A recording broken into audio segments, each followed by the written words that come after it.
Hey all you mathematical bards and bardettes, welcome back to I Cast Vicious Mockery. A show about rage, ferocity, 2 and 3, 5, 7, 11, and all the other prime... isn't that what we're doing today? No, It's not prime numbers? Not prime numbers, not today, no. Anyway, I'm Matt. I'm Austin, and I'm disappointed. And this is already our worst episode. This is the worst episode we've ever done because there are no more prime numbers. 13. Oh, dang. Okay, yeah, it's pretty good. I wish I knew more prime numbers off the top of my head. That's the one that always sticks out to me for some reason. 13. Yeah. Next one's 17. 17. Okay. Yeah. Yep, that makes sense. I'm good on the prime numbers. That was enough? That was enough for you? Yeah. Okay, well, it sounds like the episode's 23. Over. Oh, okay. Okay. Okay, now the episode's over. There are other podcasts out there already where people do list all of the prime numbers, I'm sure. All of them? Every single one. That would be really hard. Okay, yeah, but every known prime number. Okay, that's still really hard. And it's even harder because they're not like all next to each other. Do you know this? Not all known prime numbers are next to each other because there are like little secrets you can use to find some way out there in the deep, dark water of prime numbers. There's some secrets to find prime numbers. Yeah. In the depths of numbers. Yeah. I think there's usually one within one number of a power of 2.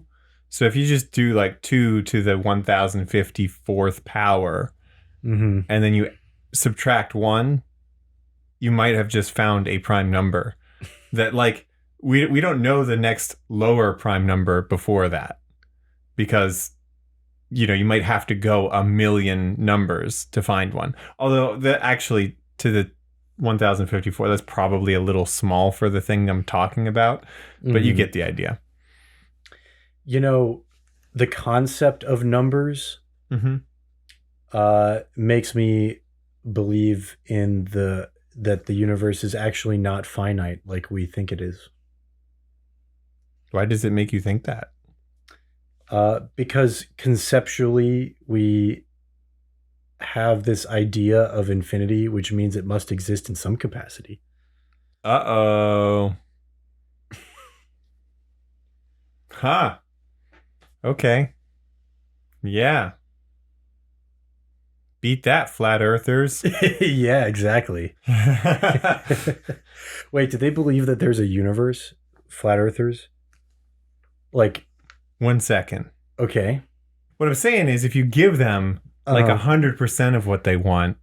Hey, welcome back to our little argument here. I pointed the camera over at Matt and he was like, that's what they want. But like, we all know that if I recorded like 5 minutes of that, everyone would just pause the video right there. That'd be it. No one would listen to the rest of the podcast. It's too distracting. That I'm not in it? No, if you're the only one in it. Oh, it's too distracting. Yeah. I see. Yeah, they'd be like, all right, well, I gotta I gotta take this nice and slow and easy. Like, they can't handle all of that. Like, you know what? I can't even handle all of that. And this dog can't even handle all. She really can't. Yeah, she cannot. She's actually having a lot of trouble handling today. She is. Yeah. More so than usual. Yeah. Anyway, though. Yes. So we wanted to talk about Tinder and D&D. Did we actually want to talk about that? Sure, let's do it. Okay, so Tinder in D&D. Okay, so that automatically we have to have some like analogous thing to a smartphone or smartphone. It could just be a smartphone or something like a smartphone. What's something like that could exist in a D&D setting that's like It'd be a mirror. It would definitely be a mirror. Okay, it's a mirror. It would be an enchanted mirror that just shows you. I mean, it would be like, in Shrek. Okay, so it's okay. Oh, like the Bachelor. It would The be like in Bachelorette Shrek. Yes. show. Okay, yeah. Yeah. I know exactly what you mean. So there would be that. If you don't understand that reference, go watch the cinematic masterpiece Shrek Right. Yes. to understand. Yeah. All three Shrek movies are really good, by the way. Yeah, all three of them. Yeah. And the first Puss in Boots movie is really good. Yeah, Puss in Boots 2, it was really good. Puss in Boots 2. Oh, yeah. yes. The first one. The first one. Yep. It was great. I've never seen a Puss in Boots movie. I've never seen them either. I think there's another one. I saw some posters at the movie theater for another Puss in Boots movie. And I thought it was the first one. Uh-huh. But no, apparently they've made plenty of them already. I think there are 4. There are 4 of those too. I can't say that there are not 4. There are 5 Shrek movies, right? What? There's like a holiday special. Does that count? No, I'm not thinking of a holiday special. Huh. I think there. No, might they be haven't. They haven't released a 5th Shrek movie. Why do we? Why it doesn't? Hey, Yeah. you guys at home, you tell us how many Shreks there are. Yeah. Oh, we're not utilizing our resources. Yeah. Yeah, they should tell us. Yeah. How many Shreks You guys there at are. home, tell us how many Shrek. Just give us the number. And the citation for where you found that number. Right, please. Credible resources. At least 3 primary sources. Primary sources. Yeah, that's what I was thinking too. Did you know that you can't use primary sources on Wikipedia? Really? Yeah, you're only supposed to use secondary sources. Because primary sources have skin in the game, so to speak. Right? Like they have a certain way that they want the story to go because they're involved. Interesting. Yeah. So Abraham Lincoln did not write his own Wikipedia article. Well, he did. Oh, okay. But that's because he's a secondary source on that. Right. Right. That's true. Yeah. I forgot we live in the Futurama world where there are heads in jars. There are. Everybody knows about those. Everybody has heads in jars. Yeah. Yeah. Basket, where's your head? Especially Walt Disney. Yeah, so we were talking about that Tinder stuff. Yeah, okay. So you have a mirror. So why Mm-hmm. All right, why does Tinder exist? Like for real. Same reason. Oh, like in real life? Like in real life. Why does it exist? So people can get swifty. Good. Okay. That's a good reason to have Tinder in D&D, except if medical knowledge and hygiene are actually like the real medieval world, in which case getting swifty with multiple people is not desirable. It's very undesirable, actually. Yes, but they do not have the knowledge to know that getting swifty with multiple people is not. Yes. Are you sure? Because look at how many religions developed rules around that. Oh, that's true. I think they could sense the correlation. And I also think that religions were the only way they could implement rules that would actually work, because otherwise the politicians, you know, like the kings and whatnot, they would just change the rules so they could get swifty with multiple people. Right? Like that's what it was. And so religions were the only way that they could come up with to make rules that would govern the governors, you know. Right.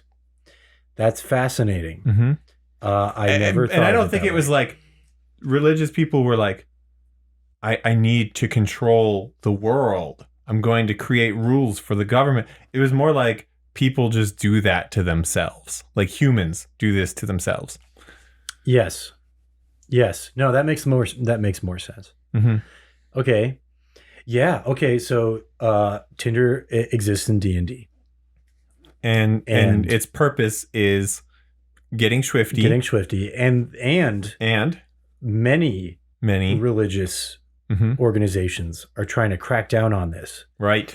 These Tinder mirrors that are found everywhere.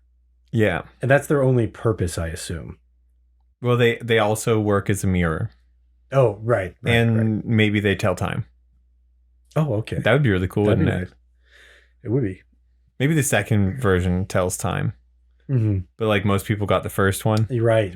And a lot of people. The second one's like really expensive for what it is, but it does tell time. But it does tell time. And a lot of people are actually selling their first versions. Mm-hmm. So now it's like really spreading because they're to like mitigate the cost because they want the second one. Wait a second. Okay, listen. Uh-huh. So you know how your smartphone takes a picture of you? Yeah. And then it shows the other person a picture? Mm-hmm. This is in real time.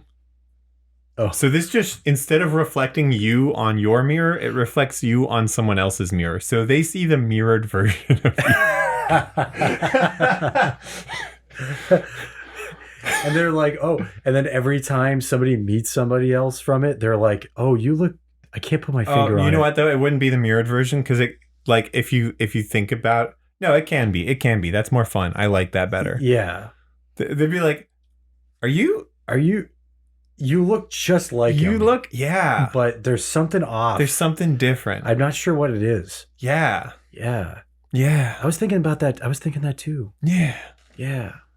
I mean, that happens on regular Tinder, I think. Yeah, but that's because of filters and makeup. Well, I meant, I bet that people do take pictures that get the front-facing reversed. camera pictures. Yeah. But also people use filters and makeup too. Mm-hmm.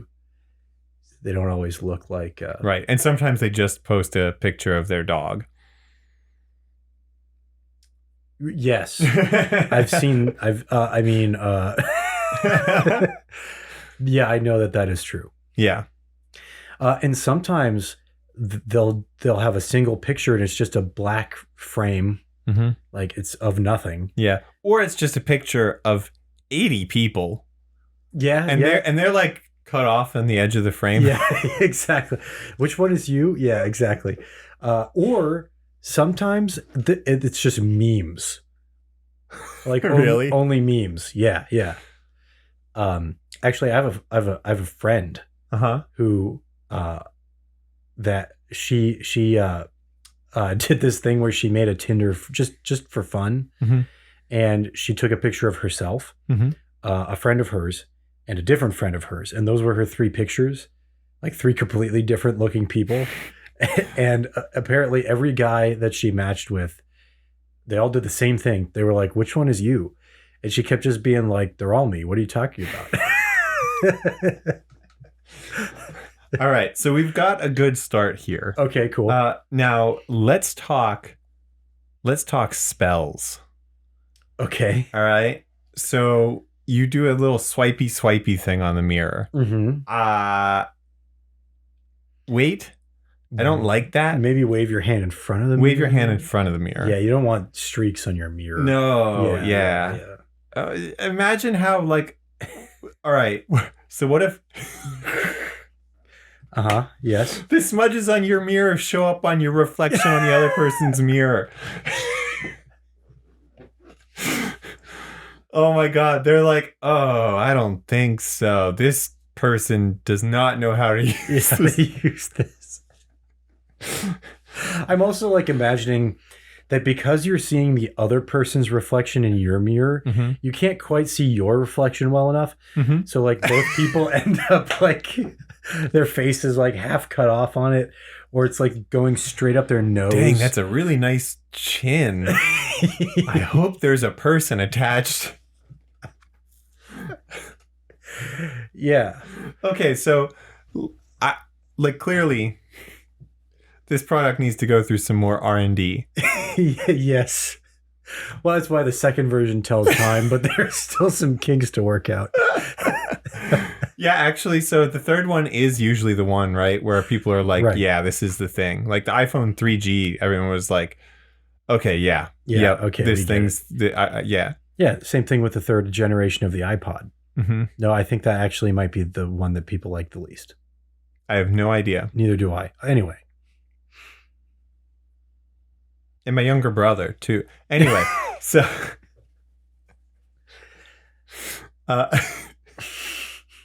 He was the third one. He was the third one. Yeah.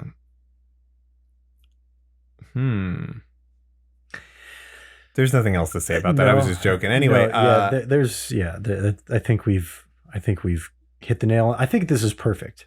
Well, no. So you swipe. What magical thing happens then? Like, is this a contract? Like, are you forced? Does it? What does it do when you swipe? Because when you swipe in Tinder, it lets you message the person. Yeah. But maybe it's like muted, and then you can actually talk to them if you guys both agree. Yeah. Oh my God. Imagine how many people. You know what I'm talking about with the mirror like this? I'm pointing it down lower on my body. Yeah, okay. I see. My God. This is, you know what we invented what I invented here by accident? What I changed it to? Well, like Omegle? It was good. Yeah. Yeah. It was going to be Tinder, but now it's Omegle. And now it's Omegle. Oh, man. Oops. That's all right. Rough. So, yeah, probably. Now I get why Tinder works like Tinder does, though. I guess I learned something today. Yeah, yeah. And the one thing, okay, but if we wanted to make it like Omegle, then when you first log on to the mirror or whatever, you pick a topic, and then you like see people who pick that same topic. Is that how Omegle works? I'm pretty sure one of those kinds of things works like that. I've never. It like matches you up with somebody who has the same thing in their like topic thing. Oh, I'm not sure if you type it in or if it like picks. Or if you pick from like a list, I don't know, but it's something like that. All right, but what kind of magic thing happens when you swipe? Like, does it make it so your destiny is now set? So you run into this person? Does it suck you into the like mirror? And through the other person's mirror? Yeah. Do you like swipe left and then that's you have a date and then you swipe up or down to pick whose mirror? Okay, wait. And then like high level adventuring parties use it to like get to places really cheap. You do some like sweet sneak attack tactics on the boss monsters and stuff. Dude, that's way too good. Okay, that magic's too good for fighting. We have to not do it that way. Yeah. Not allowed in combat. No, I guess the bad guys could just do it too. Oh yeah, okay. So if you're aggro, if something, what if they match with you though? If something's aggro to you, no, that's the problem. Yeah, because it just does it randomly. You can't just use it in combat. No, it'll match you with some random person. You might be able to use it to get out of combat. Right, you could, but I think that if something's aggroed to you, you can't log on. How does the mirror know? Exactly. I mean, that's how video games work. I mean, yeah. How does the mirror know? I don't know. Now this is a thing in D&D though with monsters. Like when you're in initiative, it is a mechanical thing. Yeah, it's different. Yeah. So I wanted to talk about an actual idea I have. An actual idea you have? Yeah, an actual idea I have. Okay. Cool. All right, just the start of one. It's a new subclass. I don't know what it's a subclass of yet. Okay. I haven't figured that out because I need some help brainstorming this, right? I want to make a Power Ranger in D&D. Okay, D&D Power Ranger. All right, guide me through what your initial thoughts are about it. Number one, you have to be a cool teen. Okay, that's a prereq. Number two, cool teen. You only fight bad guys and you do not use your powers for evil, but you can because there are evil Power Rangers sometimes. And number three, you don't always have to be a teenager because some people are Power Rangers for their whole life. And number four, the Green Ranger is the coolest. Okay, got it. I'm understanding how this is going to work. Right. So first of all, I'm going to point out to you that it does have the word ranger in it. That's what I was thinking too. And it might fit with some of the abilities later on. So here's what I'm thinking for the combat flow. This is a character who gets stronger as combat goes on and as the odds are stacked against them. Okay, the more they're losing. Okay, hold on. Mm-hmm. I like this idea. Well, it's not the more that they're losing, but it is a little bit, I guess. Yeah. So, because what we want is that every Power Rangers fight, not all of them, but the general formula is you're attacked by the minions and you fight them in just your normal clothes. You just have a fight on the playground or in the shopping mall or wherever it is that you happen to be. Wherever cool teens hang out. Whatever. Yeah, the exactly. Renaissance Fair. I understand. Renaissance Fair. Anywhere where you and your 4 cool teen friends were hanging out. Sometimes it's only 2 friends because you're not as cool, but you're still pretty cool. They're still pretty cool. And then eventually they add more. It doesn't matter right now. Are any of them girls? Never mind. That's not important. I mean, yes, though. Yes. Oh, yes. Okay, cool. Always at least 1, sometimes 2.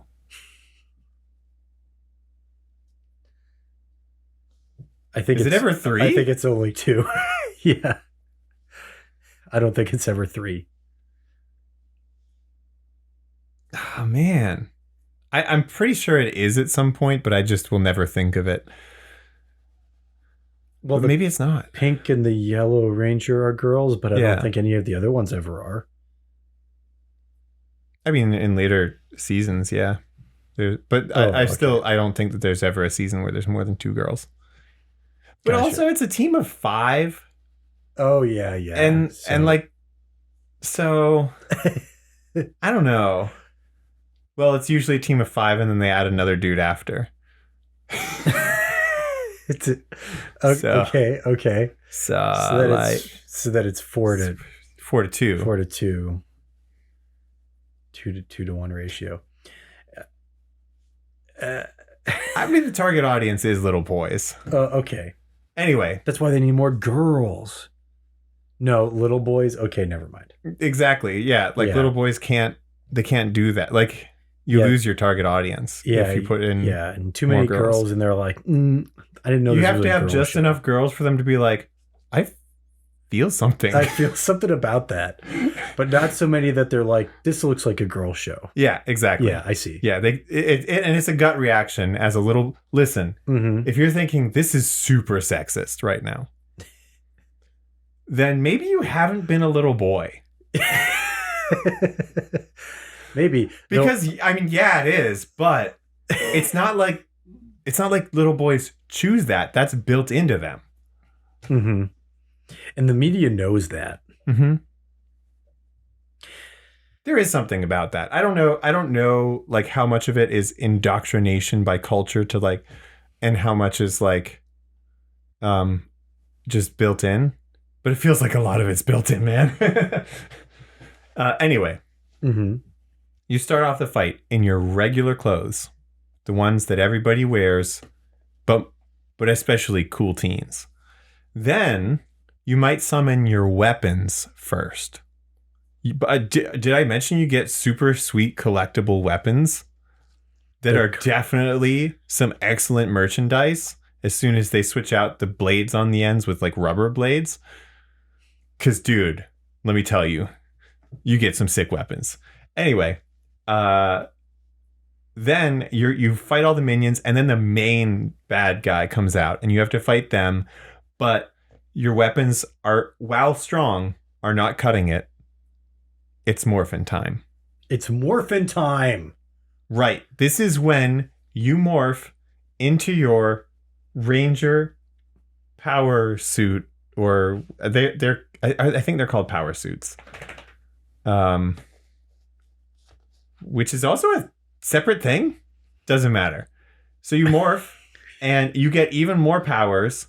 Like, it's not really clear. You get like, and, but also. Right. Which actually though, in D&D, it's super easy. You just like add stuff to your modifiers and you're good. And then.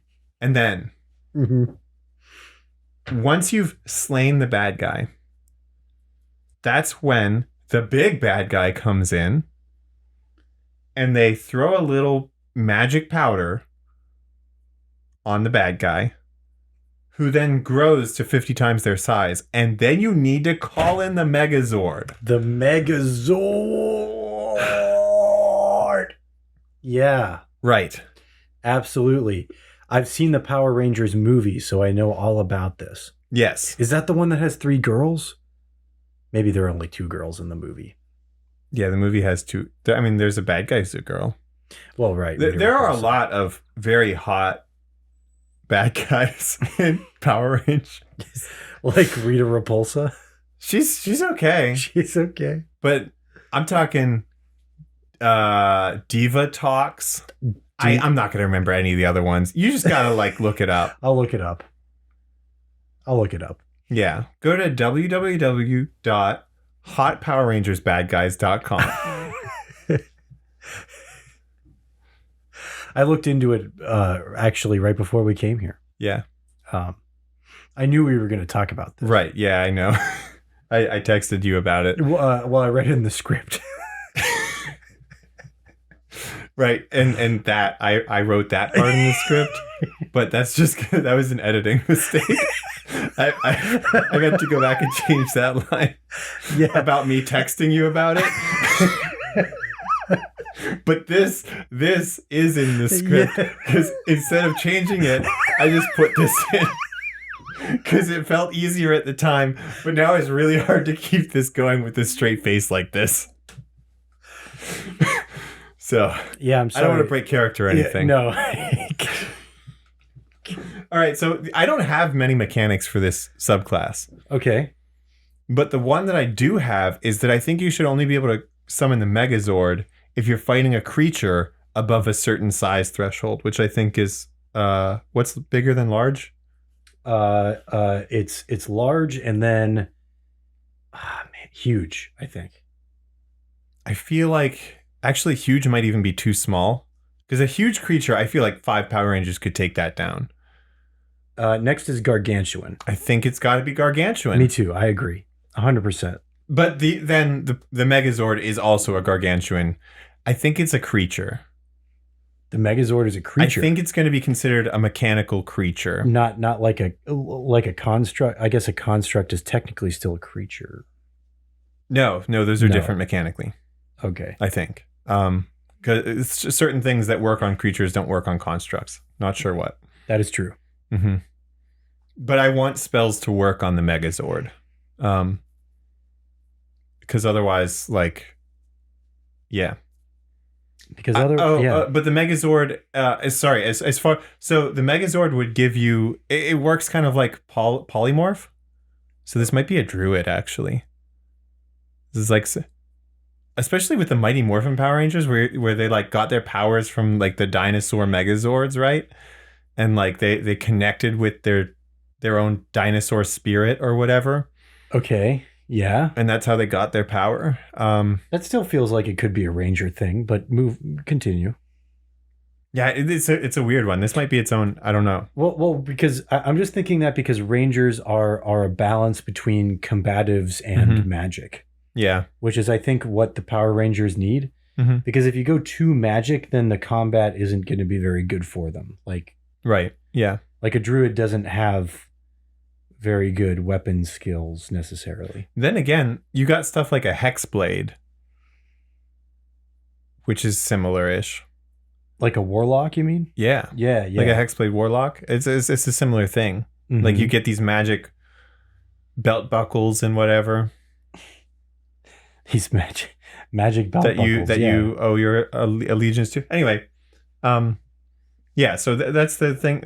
I want spells to affect the Megazord, but when you summon it, it has your intelligence, charisma, and wisdom. And then it has its own stats for strength, dexterity, and Winston or whatever. And Winston, yeah. I know all 6 things. Constitution. Yeah, right. I knew that. And I guess it would have its own hit points. So that's really strong. But it's supposed to be. Right. Well, you're turning 5 or so characters into this one thing. Oh, well, I was thinking they might not combine to the Megazord depending on how it works. Just because you might only have one Power Ranger in your party. What about, though? Okay. So I'm sure that there is a Power Rangers tabletop RPG. Didn't they make one? Probably. I think we talked about it on the show. We talked about the Avatar one. Yeah, but I think the first one... Did we talk about the Power Rangers one? Yeah, I think it was announced like when we started the show. I think it was one of the really early episodes we talked about the Power Rangers. Yeah, I don't think I ever looked at it after it came out, though. No, I didn't either.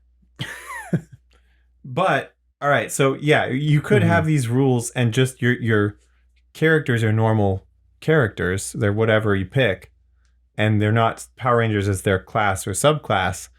But then they morph. They have the weapons. They have the Megazords. That sort of thing. So you're saying like you could do a Power Rangers story, yeah, like a campaign, yeah, and you could have you could use, for instance, that rule where if the creature is gargantuan, you can summon the Megazord. Summon the Megazord. Okay, got it. Got it. By the way, as for rules regarding like where you can summon the Megazord, like you can't summon it indoors. Doesn't matter. As soon as the creature is gargantuan and you summon the Megazord, you're in a desolate wasteland that's always identical. It's the same place every time. An identical desolate wasteland. Yeah. Yep. You've seen this. You've watched every episode of Power Rangers at least 50 times. I have only seen a handful of episodes of Power Rangers. What? I know. I didn't watch it when I was a kid. I didn't watch it. Guys, the Power Rangers is the reason for my hair. Like it's I wanted to be a Power Ranger when I was a kid. Pretty much like that was it. That's all I really needed to do in life. Then I eventually realized that I was older than the Power Rangers were supposed to be. And but they had older ones since then. Like they had proper adults with jobs and stuff. So like Salaryman Power Ranger, yeah. Salaryman Power Ranger. All right, so what if though? Okay, let me just throw this out there. So I did wear a Power Ranger costume to a child's birthday party once. Yes. That's a real power move. Which is a regular move, but you're a Power Ranger. Basket. How are you sitting like that? She was really off that chair. She's off her rocker, this girl. Oh. It's not a rock. Well, oh, it's a rocker. It rocks. It rocks. It rocks backward, though. Like, rockers have this, like... Back forward? Yeah. Do you know that Cracker Barrel was established in Tennessee? I thought you were going to tell me a year right now. Yeah, it makes sense. It was established in Tennessee. What are you talking about? I don't know. I mean, it's the most Tennessee place in the world. Cracker Barrel? Yeah. Apparently, it says exactly where they were established on the back of every rocking chair. Huh. Yeah, it's more Tennessee than Nashville, dude. Come on.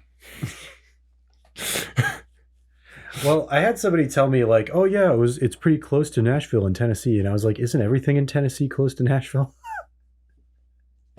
Hey, you Tennessee people, tell me, is it true? Is it true what they say about Nashville? Is it true what they say? That that everything in Nashville is close to Tennessee? I that sounds right to me. Press X to doubt. Press X to doubt. Well, hey, did you have anything else you wanted to say about your Power Rangers stuff? No, I have to think about it a lot more because I still don't know how it fits into a class yet. It could be a paladin. It could. Right? Like, because they draw their power from, holy source or whatever. Paladin actually is the one that now makes the most sense to me. I like that the best now. Yeah. Paladin. Yeah, they feel like a paladin. Yeah. But it's a fun style of battling where you're like, you're kind of on the ropes all the time. This character might not work so well in a really large party because the combat will take so long and you're just trying to set up, you know? But in the right context, it could be pretty fun.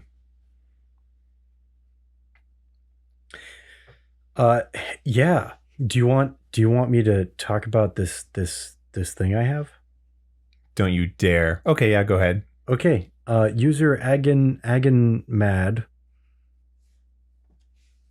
Agginmad. Agginmad? Agginmad? Can you spell that for me? Agginmad. The AG at the beginning stands for silver. Silver Gin Mad. Silver Gin Mad. Right. Absolutely. So, this is a Morning Star, a weapon called Pale Rage.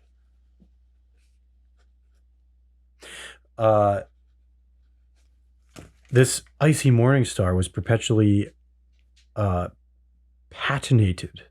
That's a word I have never heard before. Can you spell that one for me? Patinatted. Patinated?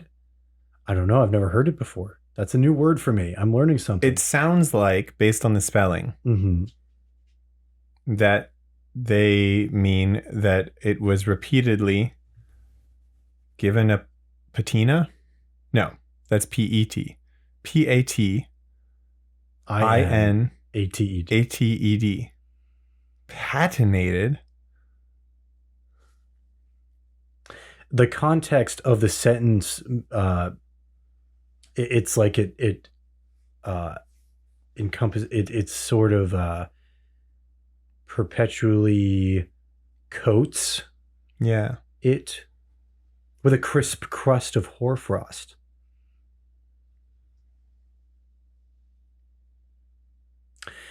So this magic weapon deals an extra 1d6 cold damage to the first target it hits on each of your turns. It has 3 charges and regains all daily at dawn. So it has a special feature, though, Unrelenting Fury. So like a white dragon, you are able to channel a singular focus on slaughtering your enemies. Ooh. Yep.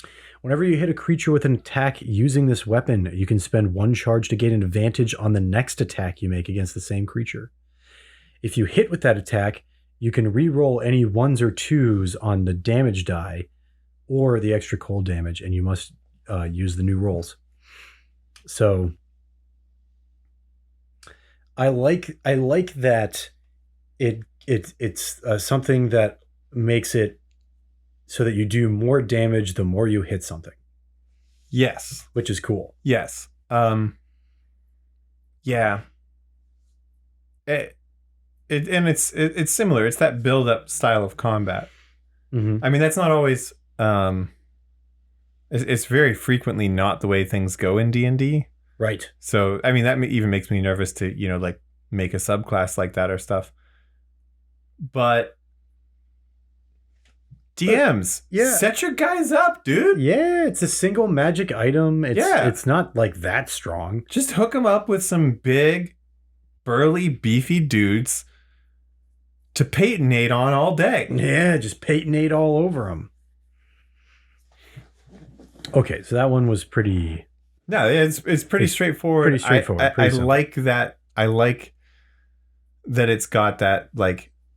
It's the rollout effect. It's Whitney's Miltank in Pokemon Gold and Silver. Yeah. You know what I'm talking about. You get to the second gym, mm-hmm. and you're like, I can take on the whole world right now. And you send out your Quilava, and that level 20 Miltank, or 22, that you were not so sure that the level would be that high, proceeds to use rollout on you and smash all of your dreams and all of your Pokemon, because rollout does more damage each turn and it goes for up to 5 consecutive turns. And it's rock type, so it's good against your Quilava. Oh man. Yeah. That's just like... So you only trained up your one Pokemon and then your other ones all get taken down in one hit. That's right. That's how she beat you so bad. For all you trainers out there, Yeah. wait, okay, which you said this was gold and silver? Gold and silver, yeah. Which generation was that? How long ago? That was second? That's like the first one that we would have been old enough to basically understand when we played it. Okay, but not understand it well enough to read some of the words and know how the mechanics work. Okay, I did not play any Pokemon games until college. Mm-hmm. And I played I played Leaf Green in college. So I only know Pokemon based on the anime. Right. Because I watched that. Right. I know Miltank. I'm familiar with a Miltank. Mm-hmm. But when I think of second gen, for some reason, I can only really... if you were to have asked me which generation was Miltank in, I would have said like third or fourth. Because I don't know why, but I just don't remember. It does look like a fourth generation Pokemon. Yeah. You're right about that. Let the record show okay. that Miltank is an honorary fourth generation Pokemon. I would believe it. Because what do we have for the starters? They were like Cyndaquil, mm-hmm. Chikorita, Chikorita, mm-hmm. which was a little bean with legs. Chikorita. Wait. Yeah, and it had a leaf on the top. So, okay, a bean. Oh yeah. My god, that thing's name was Chikorita. Yeah, I think it's meant to look like a seed with legs. Oh yeah, that makes sense. And it's got a little leaf sprouting out the top. And Totodile? Yeah, Totodile. Yeah, okay, cool. Who's meant to look like a zigzag crocodile thing. Zigzag crocodile thing. Yeah, he's got a zigzag back. He does.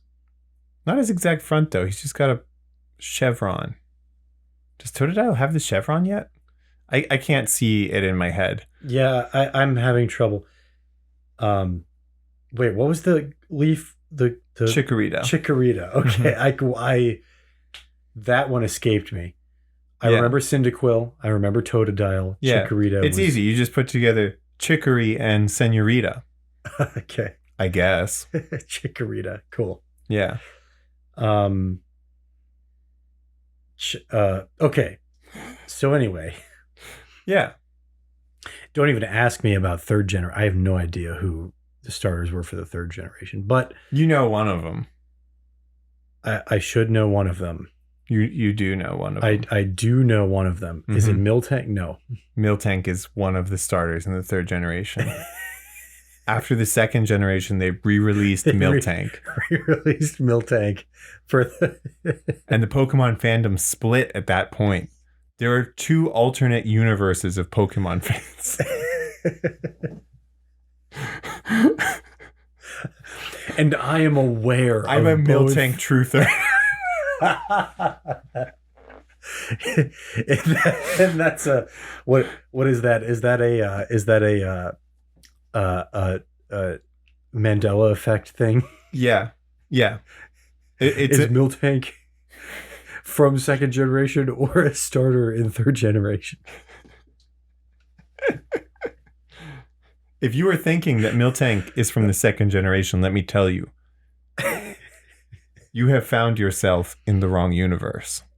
Right. You have to go back to your own universe. This podcast only resides in the Miltank third generation starter universe.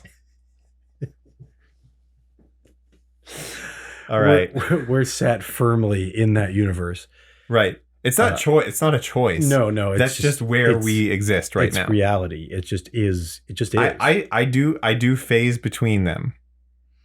There are days when I can feel as though Miltank was created in the second generation of Pokemon, and that there were 251 Pokemon in Gold and Silver and Crystal version. But then other days, there were only 250.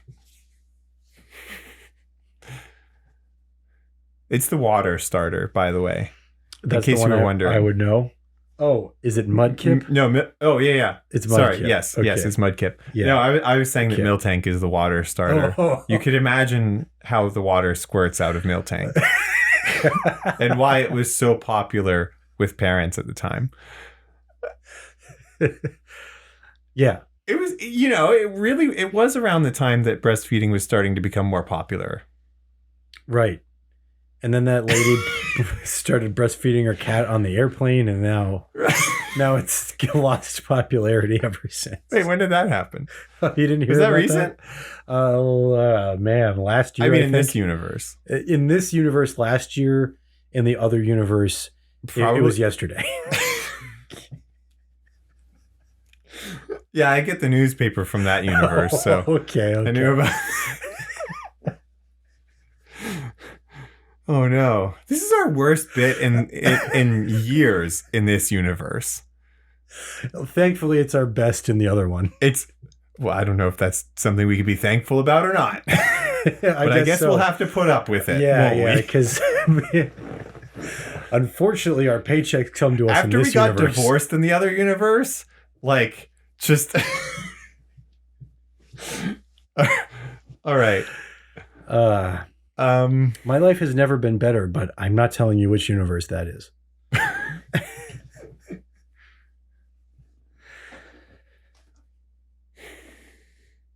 Do you want to hear about more dragons? I do, actually. Okay. You did mention that before we started, and I was like, okay, yeah, I could go for some dragons today. Okay. Here's a cool thing. This is something that I particularly enjoy. So hey man, you're like having trouble deciding. You're like, do I want a white dragon, a red dragon? Do I want a blue dragon this time? Spice it up a little bit. I like me some blue dragons. They're pretty cool. Yep. Well, user Neptune55 has an answer. Neptune55, thank you. Yeah. Thank you in advance, user Neptune55. Neptune55 is an answer. The answer I'm is ready for that answer. Chaos Dragon. All dragon in one dragon. Oh, I thought it was going to be a Star-Spangled Dragon. It's a Chaos Dragon. Listen. So this thing is dragon, right? It's got the legendary resistances. It can change its shape and appearance and things like that. Yeah. But here's an extra thing. All magic casted, all magic cast within 120 feet of the dragon rolls on the wild magic chart. All of it. I like this. Okay. So. Including the dragon's own magic, right?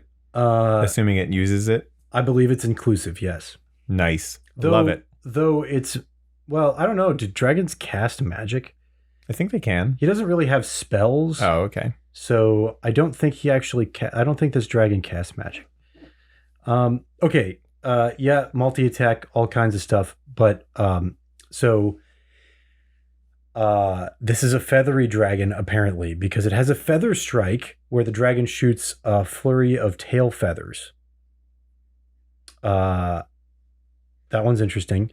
Yeah. It has frightful presence, but the chaotic breath is the cool thing. So the breath that is a 50... Dude, Basket's got some chaotic breath, let me tell you what. All right, sorry. It depends on what I've eaten that day, but I can too sometimes. A 50-foot line, 5 foot wide. DC 18 dex, 66 damage, 12d10 on a failed save. So what is the damage? Well, that depends on the chart. So first, okay, you're going to roll a d4 for every creature that the dragon hits. If 2 of them are the same number, then the energy jumps from a creature no more than 50 feet from the blast radius. So basically, there's a chance that the chaos breath will split off and hit somebody else too. That's not even in range. That creature takes half as much damage.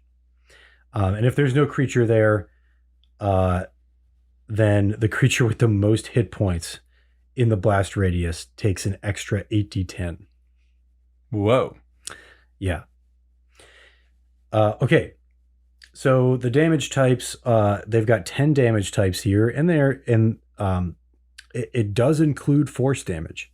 Everything that you would think. Acid, cold, fire, force, lightning, necrotic, poison, psychic, radiant, and thunder. So that's it. I mean, it's what about friendship? Relatively and yeah. Chaos was the friends we made along the way. What? That's the damage type that Power Rangers would deal. Anyway, friendship damage. Yeah. It's resisted by friends. So like if you have a really good friend, you resist it. Mm-hmm. And so that adds like a whole new mechanic to the game. We actually completely reworked 5th edition for this specifically. And our book is live on Kickstarter right now. That's right. It's back. Oh, no. The greatest Kickstarter. No, that's in the other universe. What? That the Kickstarter is live.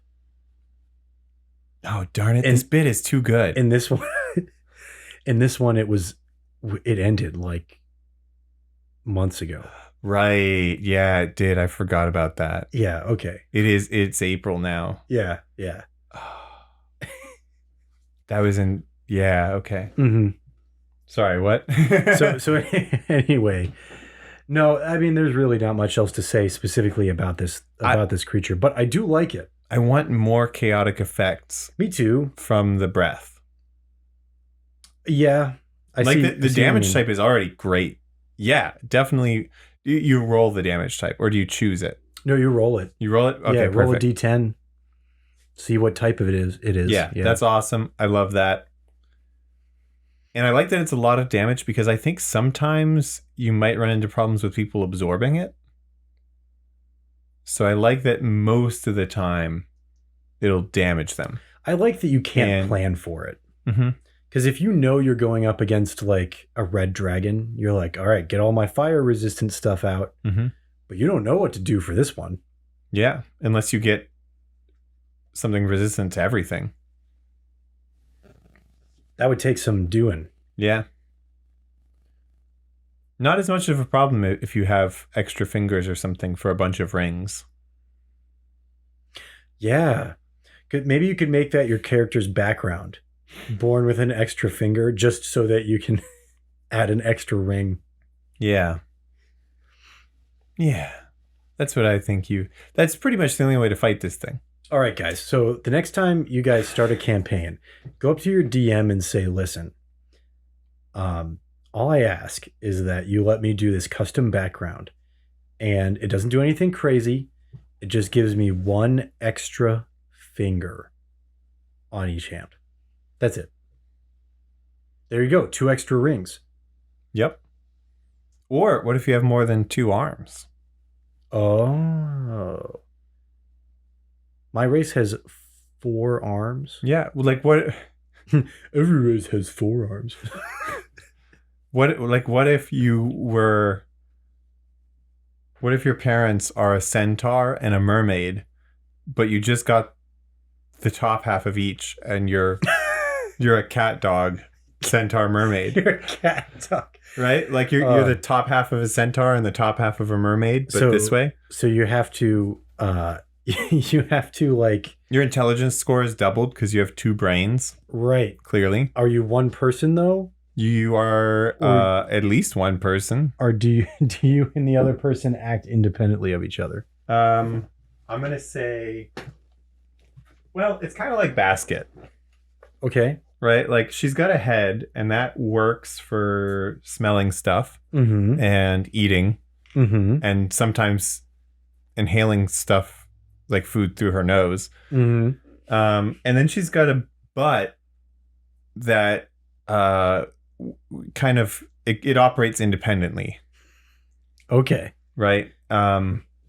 She does frequently hit herself in the face with her tail or slam her entire lower half of her body into stuff by accident because she's just running past it and she's too excited, and it just wags on its own. So yeah, I think it would be similar to that. Mm-hmm. So you do have 2 brains, but they only operate fully on the one end. Yeah. Mm-hmm. Yeah. So this chaos dragon. It's like an octopus. It's a little bit like an octopus. Okay. You know, like how their brain is distributed throughout their body? Yeah. It's like that. Okay. Like you have a whole head down there, but like it's not, and you can like speak out, but it's the same person. It's the same person. It's like that episode of the Buzz Lightyear animated TV show where there were those brain those aliens that could take over people's brains. But it didn't work on the one character because he was an alien, and their brains are in their butt. But the thing attached itself to his head. Right. So it didn't actually get his brain. Right. Because it was in his butt. Because he was in his butt. Nice. That's true, but that's real. That's a real show and a real thing that happened in that show. I think that maybe mind control wouldn't work on this character because they have like a backup brain. Yeah. And it switches to their backup. Mm-hmm. When you try to mind control them, the magic works. Like they fail the saving throw and it has charmed them or whatever, but then the other brain just kicks in. What about things like detect thoughts? Would you be able to detect all of the thoughts from both brains, or only one? I think of them if you're trained. If you're trained, okay. Yeah, like I think if you know what you're looking for, you can probably find other thoughts.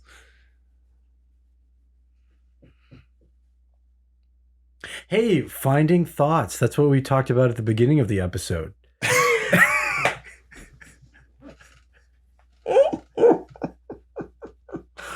I like the Chaos Dragon, though. Can we talk? Yeah, okay. So, yes. Number one, I like the Feathery Dragon idea. Yep, feathers on a dragon. Great. Is there a depiction of this dragon? There is not. It is just, I mean, at least not here. It's got to be like a peacock. Oh, but there is an extra detail that it lives in the plains of limbo. A flat peacock. A flat peacock. Yeah. Like the bad guy in the Kung-Fu Panda 2 movie. Yeah. Mm-hmm. But flat. So it's good at limbo. I never saw the third one. Really? They made a third one, right? Yeah. I don't think I ever saw it. I have an idea for a campaign. It's going to be Kung-Fu Panda 3. But don't tell Matt. But don't tell him. And he doesn't know what's going to happen because he's never seen it. I see. Yeah. Luckily, in the other universe, I have seen it. So darn it. I know.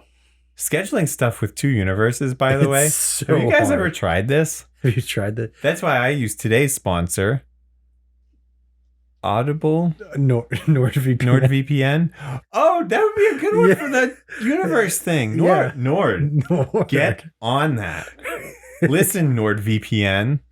Or ExpressVPN. Yeah, ExpressVPN. Or some other VPN company. Right. Yeah, all the VPNs, yeah. All I'm saying is, if you're not using moon lasers to send signals into alternate universes, I don't know what you're doing.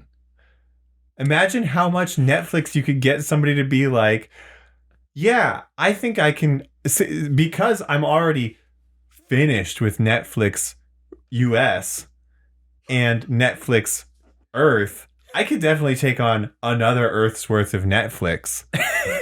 Yeah. Yeah. That's definitely a thing that people want. Right. Yeah. Where that one. That works on me, by the way. What? They're like, you could get all this content. And I'm like, yeah, I think I want a VPN so I can watch Japanese Netflix. Japanese Netflix. Yep.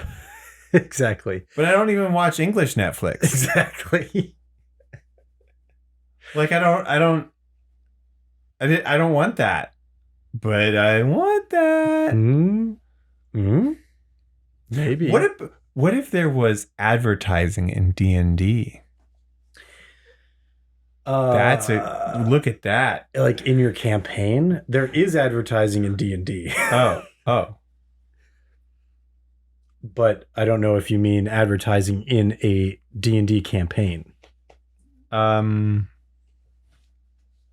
don't know what I mean either. Okay, but let's explore it for a second. Oh, shoot. What have I done? Yeah, we probably should. We probably should. Let's not leave them hanging.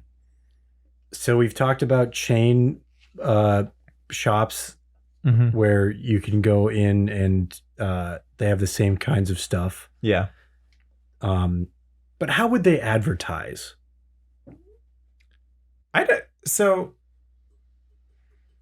Maybe I just don't know that much about advertisement. Because I say that the VPN advertisements work on me. It's not true though, necessarily, because I haven't got a VPN service. I haven't actually, used one. And I think if I do use a VPN, it'll probably be like something I set up myself, because I can do that if I want. That makes sense to me. Yeah. Although the main draw of the VPN services is the multiple different countries that you can place yourself in and stuff like that. I wouldn't be able to afford having my own server in a bunch of places. Maybe I would. Maybe I'd just be able to move the server. Not sure. Doesn't matter. But yeah, I don't know. So I get that advertisement, number one, isn't even always selling what they're selling. Yeah, sometimes they're selling. Yeah, right. Come on, basket. Like sometimes they're selling your information. Like they collect your information through their service. Oh, I meant and then like they sell it. Like if you see a Volkswagen ad, you're not always being sold a Volkswagen. You're being sold hot surfer dude. Oh, right. You're being sold like this is a lifestyle. They don't even want you to necessarily buy the car. They want you to buy into the idea of being the cool surfer dude who, well, they might use a Volkswagen bus, but like they want you to buy into this culture of like if you're cool, you're like this guy. Yeah. Right. That kind of thing. Makes sense to me. But also, do you know who says how important advertising is? Advertisers do. Yeah, exactly. And what do you think they're trying to sell you? That's right. Advertising services. But they have to work to some extent, right? Yeah. No. Prove it. I buy stuff that are advertised to me all the time. I don't know. Does that mean it worked? Would you have found that stuff anyway? Maybe not. But probably not. Well, some of it, no. But some of it, yes. The thing is, though, that... Would you have bought something in its place? Okay, we have to get specific now. Do you only buy stuff because it's like readily in front of you? No. Okay. No, and I know that because I was just advertised a super cool looking ice tray, like silicone ice tray that makes ice in the shape of a set of D&D dice.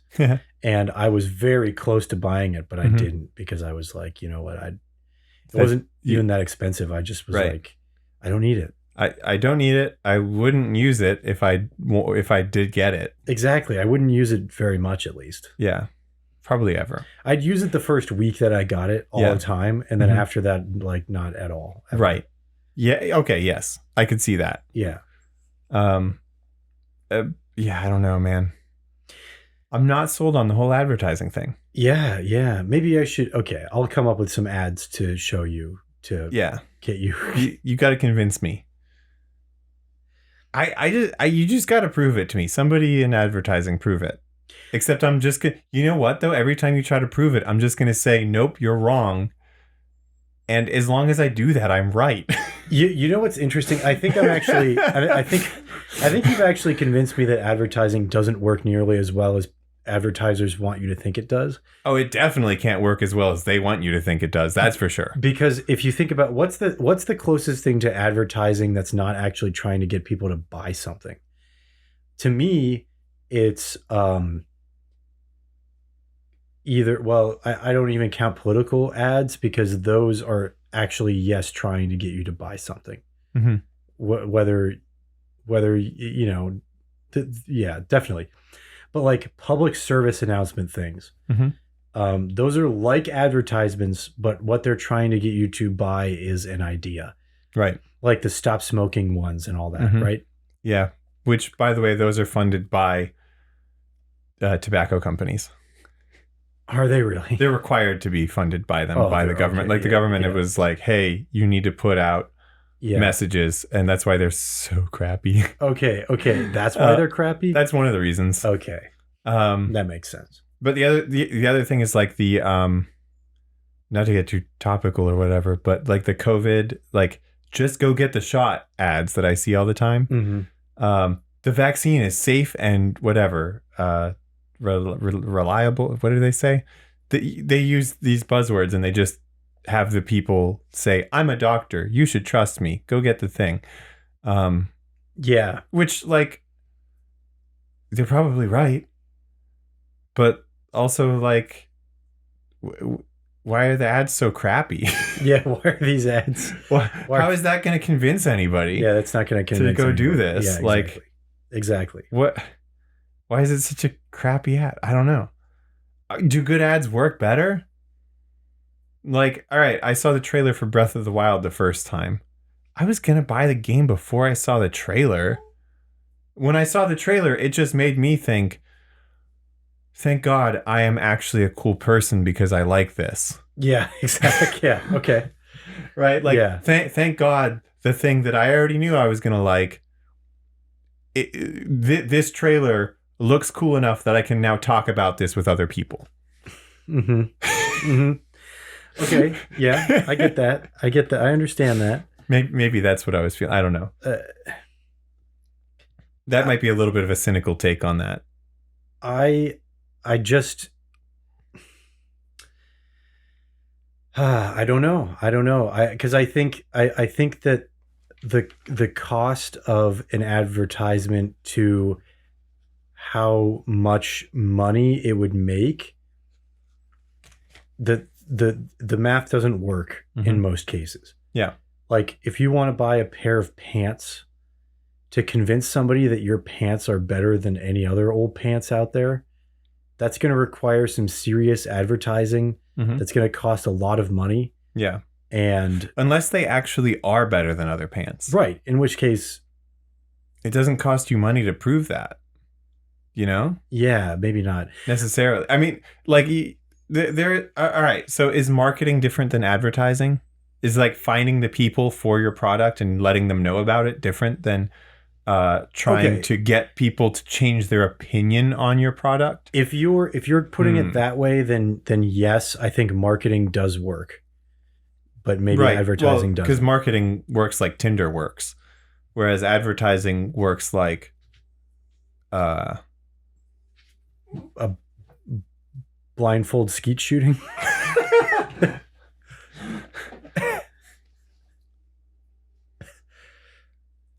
Yeah, I guess so. Yeah. Yeah? Yeah. If they're different things. I don't know, man. I don't know about this stuff. I was always uncomfortable with like sort of sales and stuff because I don't like telling people what they should do. Because I don't believe I know what anyone should do. I don't know what I should do. You know what I mean? And I felt like most of what was taught to me, and you might be thinking of a specific source if you know me, but I mean in general, most of what I've seen about sales, because I've done plenty of research on my own, is you kind of tell people what they should do. Yeah, and you use little tricks to manipulate them and stuff. And I was definitely never comfortable with those, but I was never told to do them in any professional context necessarily either. All right, my dog needs to eat. Yeah. She's getting antsy. She really is. Oh, she's so antsy. She's an hour overdue. Wait. Yeah, like 1 hour exactly. Hey, Basket, I have a question for you. Do you want to eat?